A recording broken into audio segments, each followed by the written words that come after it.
ભૃગુ આશ્રમ દ્રબુડી તીર્થધામ વિકાસ ટ્રસ્ટના પ્રમુખપદે પુનઃ અરવિંદભાઈ ગોરની વરણી. માંડવી તાલુકાના ગુંદિયાળી નજીક આવેલા ભૃગુ આશ્રમ દ્રબુડી ખાતે ટ્રસ્ટની સામાન્ય સભા મળી હતી, જેમાં પ્રમુખ તરીકે પુનઃ સેવાભાવી આગેવાન એસી ગોરની સર્વાનુમતે નિયુક્તિ કરવામાં આવી હતી. બેઠકમાં મુરજીભાઈ નાકર, અરવિંદભાઈ મોતા, નટુભા જાડેજા, પચાણભાઈ સંગાર, આલાભાઈ ગઢવી, ભરતભાઈ ગોર, મણિલાલભાઈ પટેલ, ભરતસિંહ જાડેજા, રણજીતસિંહ જાડેજા તેમજ વાલજીભાઈ સંગાર, હરજીભાઈ સંગાર, રાજેશભાઈ સંગાર, જયંતીલાલ મોતા, કાનજીભાઈ સંગાર વગેરે આગેવાનો ઉપસ્થિત રહ્યા હતા. આ પ્રસંગે દાતાના સહયોગથી નિર્માણ પામનાર જલધારાનું પણ ભૂમિપૂજન કરાયું હતું.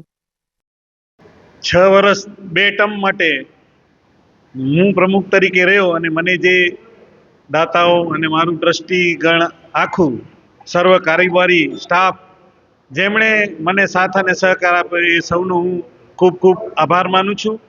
ફરી પાછે આગામી 3 વર્ષ માટે સૌ સમસ્ત સનાતન ધર્મપ્રેમીઓએ પાછો મારા ઉપર કળશ ઢોળ્યો તો હું સૌનો ખૂબ ખૂબ હૃદયપૂર્વક આભાર માનું છું કે મને આ સેવા કરવાની ફરી મને તક આપી.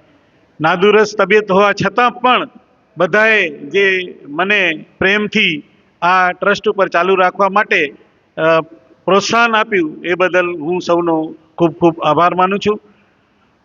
ગયા વર્ષોમાં જે કામ દાતાઓના સહકારથી મારાથી થઈ શક્યું એ અને મારી ટીમે કર્યું અને એ માટે હું સર્વે દાતાઓનો પણ ખૂબ ખૂબ આભાર માનું છું.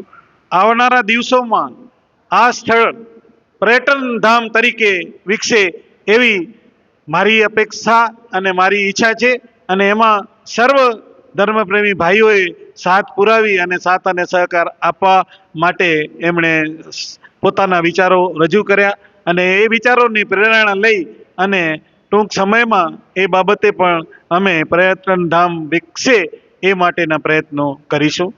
સાથે ટ્રસ્ટી મંડળની જે નવેસરની હાલની જે ટ્રસ્ટીઓ છે એ બધા જ સારી રીતે એક્ટિવ છે, છતાં પણ કંઈ ફેરફાર હશે અને દરેક જ્ઞાતિ દરેક ગામોને સમાવેશ કરવાનો પ્રયત્ન કર્યો છે, પણ બંધારણની મર્યાદામાં 11 ટ્રસ્ટીઓને જ આપણે લઈ શકીએ છીએ તો એ પ્રમાણે સેટ કરીશું અને જે લોકો સેવા કરે છે એના માટે આપણે અલગથી કારોબારી અને કમિટીની રચના કરી એમને સેવાનો પણ આપણે પૂરેપૂરો લાભ લઈશું.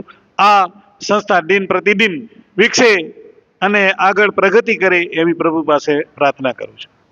દ્રબુડી તીર્થધામની પવિત્ર ભૂમિ ઉપર પધારેલ સૌ ભક્તોનો હું આ ટ્રસ્ટ વતી ખૂબ ખૂબ હૃદયપૂર્વક સ્વાગત કરું છું. આજે તારીખ 29 માર્ચ 2026ના દ્રબુડી તીર્થધામની જનરલ સભા, ખાસ કરીને તો જે ટ્રસ્ટીઓની 3 વર્ષની મુદત હોય છે એ 31 માર્ચના મુદત પૂરી થાય છે એ એજન્ડાના મુદ્દા ઉપર હતી. એના સિવાય ઘણા બધા છેલ્લા 3 વર્ષની અંદર જે વિકાસના કામો થયા છે એના વિશે પણ વિસ્તૃત ચર્ચા કરવામાં આવી. તેમજ ઘણા બધા દાતાઓએ આ સંસ્થાની અંદર ખૂબ જ સહયોગ આપે છે. એ દાતાઓના સહયોગની પણ ચર્ચા કરવામાં આવી અને સર્વે દાતાઓનો પણ અહીં આજની જનરલ સભામાં ખૂબ ખૂબ આભાર વ્યક્ત કરવામાં આવ્યું. આજની સભા સંસ્થાના હાલના અધ્યક્ષ અરવિંદભાઈ સિંહ ગોરના અધ્યક્ષસ્થાને મળેલ, જેમાં વિવિધ મુદ્દાઓ અંગે એક તો વાર્ષિક જે આ વર્ષનો અહેવાલ છે એ રજૂ કરવામાં આવ્યો, તેમજ વર્ષ 2024-25નો જે ઓડિટ રિપોર્ટ અને અહેવાલ હતો એ પણ રજૂ કરવામાં આવ્યો અને એને સર્વાનુમતે બહાલી આપવામાં આવી. એના સિવાય જે આપણે જલધારા એક બનાવવાની છે એના પણ દાતા મળ્યા હતા અને એ દાતાનો પણ હસ્તે ગોધરાવાળા અરવિંદભાઈ અસ્કત ટોપરાણી પરિવારનો સહયોગ મળે એ જલધારાનું પણ આજે અહીંયા ભૂમિપૂજન કરવામાં આવ્યું. એના સિવાય પણ ઘણા બધા વિકાસના કામો આ સંસ્થાની અંદર થયા છે. એ તમામ દાતાઓનો પણ અહીંથી આજે આભાર વ્યક્ત કરવામાં આવ્યો અને ભવિષ્યની અંદર આવા દાતાઓ આ સંસ્થાઓ સાથે જોડાય એના વિશે પણ બધા દાતાઓને ખૂબ ખૂબ અપીલ કરવામાં આવી.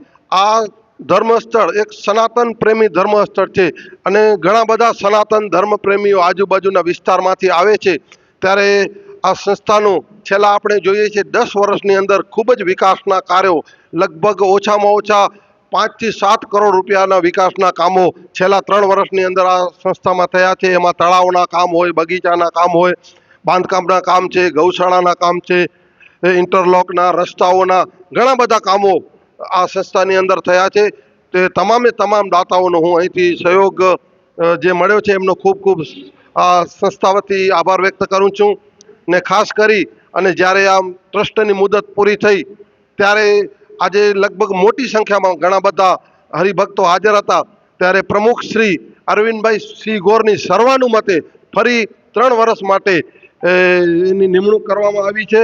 અને બધાનો એક જ સૂર હતો કે આટલા બધા વિકાસના કામો થયા છે તો ફરી અરવિંદભાઈ અને એમની ટીમને જો રિપીટ કરવામાં આવે તો એને બધાને ભવિષ્યમાં ઘણા બધા વિકાસના કામો થઈ શકે. આ ટ્રસ્ટની અંદર દરેક જ્ઞાતિના લોકોને સમાવેશ કરવામાં આવ્યો છે.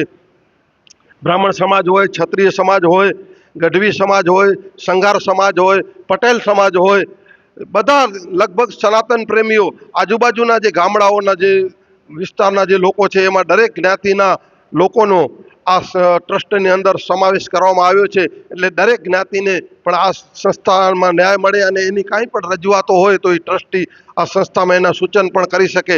એટલે બધાને સાથે રાખી આ સંસ્થા ચાલે છે અને બધાનો આ સંસ્થાની અંદર સહયોગ મળી રહે એના માટે આ સંસ્થા વતી અમે ટ્રસ્ટીઓ અપેક્ષા પર રાખીએ છીએ. આવતા દિવસોની અંદર પણ ઘણા બધા ભક્તોના જો સૂચન હોય તો સૂચન આવકારે છે, એના ઉપર ચર્ચા વિચારણા કરવામાં આવશે. આજની સભામાં ઘણા બધા સૂચનો આવ્યા છે, એ સૂચનો ઉપર ચર્ચા વિચારણા કરવામાં આવશે અને કોઈ સારા સૂચનો એમાંથી સારું રસ્તું નીકળે એના માટે પણ પૂરો વિચાર કરવામાં આવશે. બધા ટ્રસ્ટીઓ સાથે મળી દરેક જ્ઞાતિને દરેક સમાજને પૂરતો ન્યાય મળે અમને એમના જે વિચારો છે, જે વિકાસના કામો કરવા માટેના એમના વિચારો અહીં સુધી પહોંચ્યા છે એનો પણ એના ઉપર પૂરેપૂરો મંથન કરવામાં આવશે. ફરી અને આજે જે બધા હરિભક્તો આ જનરલ સભાની અંદર હાજરી આપી અને ઘણા સમયથી સહયોગ આપી રહ્યા છે અને આવતા દિવસોની અંદર પણ ખૂબ જ સહયોગ આપે એવી આશા સાથે વિરમું છું. અસ્તુ. જય શ્રી રામ.